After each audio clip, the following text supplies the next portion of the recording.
What up guys, this is Dave from Otaku, and today I want to talk about something that I made, which is a frequency list made from all the subtitles on Japanese Netflix. Cool. Alright, cool. So let's talk about this a little bit. So basically, big shout out to Yoga MIA. Kind of like a while back, maybe like 2 months ago or so, he found a way to download all the subtitle files from Japanese Netflix, which is great for people who want to make like subs to SRS decks or want to study the subtitle files or do whatever the heck they wanted with them, right? And so what I did was I took all of those subtitle files, all the ones that were in Japanese from Japanese Netflix, and I ran it through a text analyzer. Now, what that did was it allowed me to see what the most popular spoken words were in Japanese. Essentially, right? So like I understand, and I'm sure everyone would understand that like the way people talk on TV is not necessarily the way that people talk in real life, but it's pretty close. And when you're talking about like the frequency of words, like yes, things will change. Like you're not going to be saying, you know, crazy words like shobu all the time or renkin jutsu, like alchemy, you know, or anything like that. But you probably are going to use almost all the other words that they use in daily conversations, at least with people who are your friends, right? So like yes, a lot of the Japanese that would be in this frequency list is going to be in like a more casual Japanese instead of showing up in like masu form or keigo or anything like that.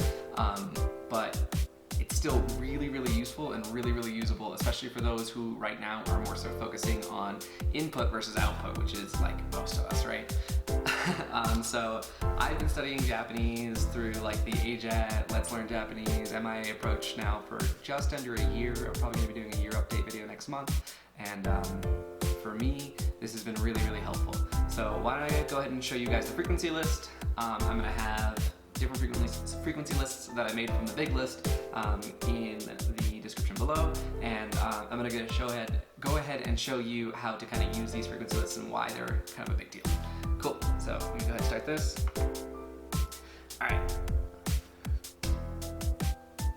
Alright, cool.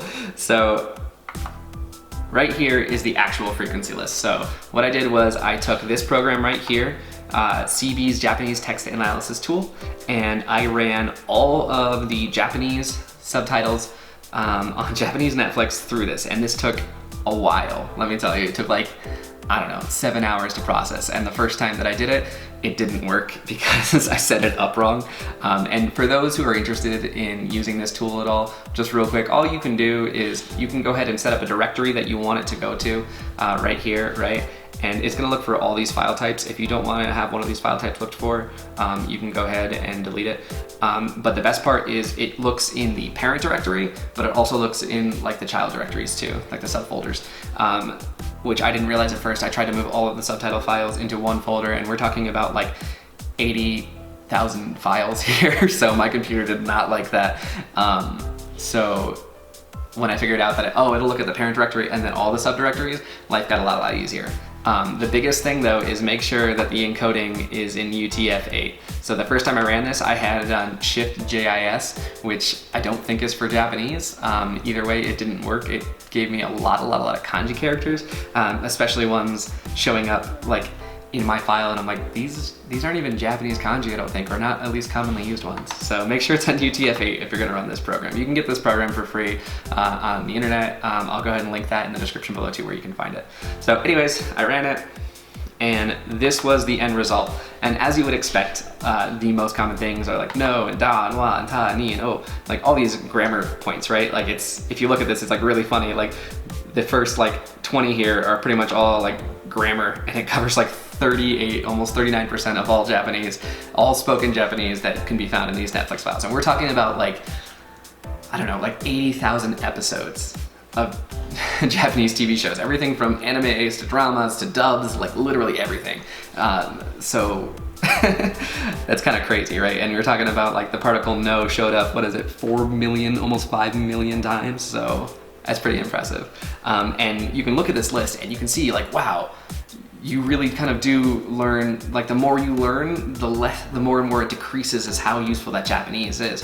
So if you go here and you look at like, okay, well, what are the most common, I don't know, 500 words, right? So like right about here, right? That's already covering 71% of spoken Japanese, which is insane. And if you keep going, like you look at like, okay, what are the most, you know, what's the most 1,000 common Japanese words? Which is like right, I think I passed it. Here, right? You're looking at 76. So we added another 500 words and it only added like 5%, you know, almost 6%. But the further you go, the more and more important those get. But those of us who are using like the Tango books, or those people who are using like more traditional methods to learn Japanese, you don't learn the most common words in the beginning, right? You learn like what the JLPT thinks is the most useful words, which aren't necessarily the most useful words. Like, yeah, it's important to know like, you know, like jumusho for office and stuff like that, but like that's not actually that commonly spoken. I'm sure it shows up here pretty quick, but like, you know, it might not be more important than learning, you know, another word, right?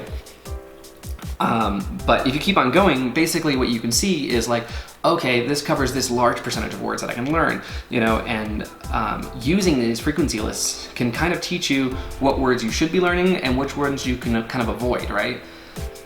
Every once in a while, having words that have to do with your immersion, like I use the example Rinkin Jutsu, which is like the word from like Full Metal Alchemist Brotherhood for like alchemy, right? I'm sure I'm saying it terribly. You know, I'm not an outputter yet. Please don't. But I'm sure that doesn't show up on here until like way past your 10,000 most common words. At least that's my guess.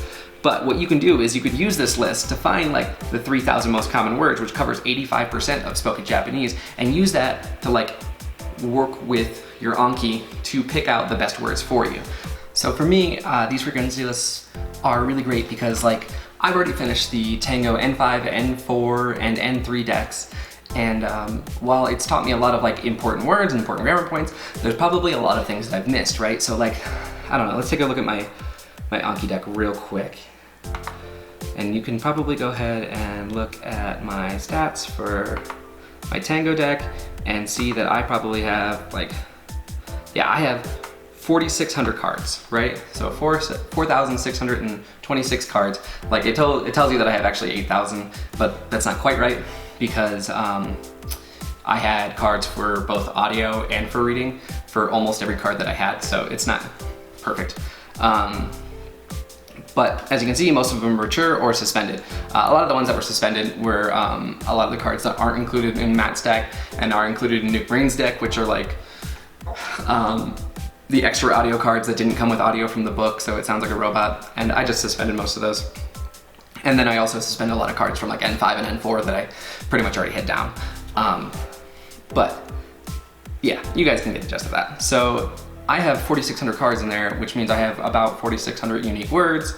But if you look at it, it's not quite how it works out. So what I've done is I have uploaded into Morphman, which is probably the best way to use this, the 5,000 most common Japanese words per these Netflix subs. So let's go ahead and take a look at that real quick. Right, so if you come in here, you look at the databases, and you go ahead and go for Browse Database A, and you pull up the 5,000 most common, which is right now saved as my priority list, and you can figure out how to do that, how to do the whole priority list thing, and how to save this as a thing in Morphman. If you go to Matt's page, he's got this MIA thing right here, and if you read through this, this one specifically, this Anki/Morphman, and I'll have this in the description below, he tells you how to kind of make one of these, right? How to make a priority list. So, but if I load up this priority list and I look at my database A, you can see that in here, while it's the 5,000 most common words, it kind of went through all of them and parsed them and saw what was what, and it does its own thing. So I'm not gonna argue with it. It says there's 4,799 unique morphs in there. So that means like maybe like the combined words that you sometimes see that it's technically 2 words, you know, it probably didn't count those as separate words. But you can see that that has 4,799 words. We know already that I have, you know, 3,435 individual morphs from both my all my Tango decks and from what I've done so far in Subsets RS, which really isn't that much. So let me go ahead and pull up database B, and if you look at my mature cards and you compare the two, you can see that there are still in database A, which is the 5,000 most common spoken Japanese words, 2,989 morphs for me to learn, right? So I'm somebody who's already finished all the Tango decks. I've probably moved on to like the area where my immersion's pretty good. I'm not perfect yet, but I'm able to understand basic anime, and yet I still have a lot of stuff that I'm missing. And yet some of these things I probably know just from immersion, but probably not all, almost 3,000 of them. So that's why this is really, really important. So what you can do is you can use this deck, you can use this frequency list rather, you can combine it with Morphman, and you can combine it with like a subs to SRS deck and make it like your priority list in Morphman. And then all of a sudden, while you're going through your subs to SRS deck, it's finding these most common words for you. It's not just finding the most common words in the anime that you've like loaded up into Morphman. It's finding literally the most common words in Japanese for you, which is really, really great. You know, you can use this to learn a lot more. So now if you go ahead and look at my subs to SRS deck, you can see that a lot of the stuff that I'm pulling up, it's gonna tell me like right there what the most popular things are, you know? And what it does is it looks at your focus morphs and it compares that to your priority list. So this is one that this is a card that I did from before I loaded up this priority list, but I'm sure it still shows up in this one. It's not what you guys wanted.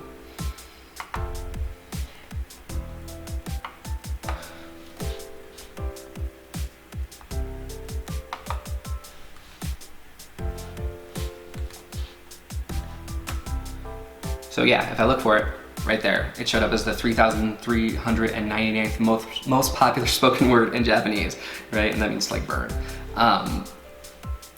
So you can see why this would be useful. Like if this word showed up and it was somewhere down here, like there is no point in me learning that word. At least not now, at least not at the stage that I'm at, right? It's about learning Japanese more efficiently. So the combination of using Morphman with your Anki and a subs to SRS deck, and then creating this priority list out of a frequency list like this Netflix one that I've made can be really, really powerful for you to learn Japanese at a more efficient pace.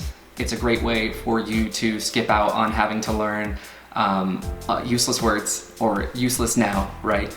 And it's a great way to save a lot of time from doing individual sentence mining. Somebody like me, I joke about it all the time, and I say I do some Japanese some of the time, and this is a great way for me to get, you know, my 15 to 20 cards a day way faster than trying to hunt and peck for cards by just like searching through some random anime. So another tool that you guys might want to use with this is you can even get like, so this is a Fully Cooley subs to SRS deck. There's a great place where you can get free subs to SRS decks and add subs to SRS decks too if you want to. Pull that up real quick. Nope, not that.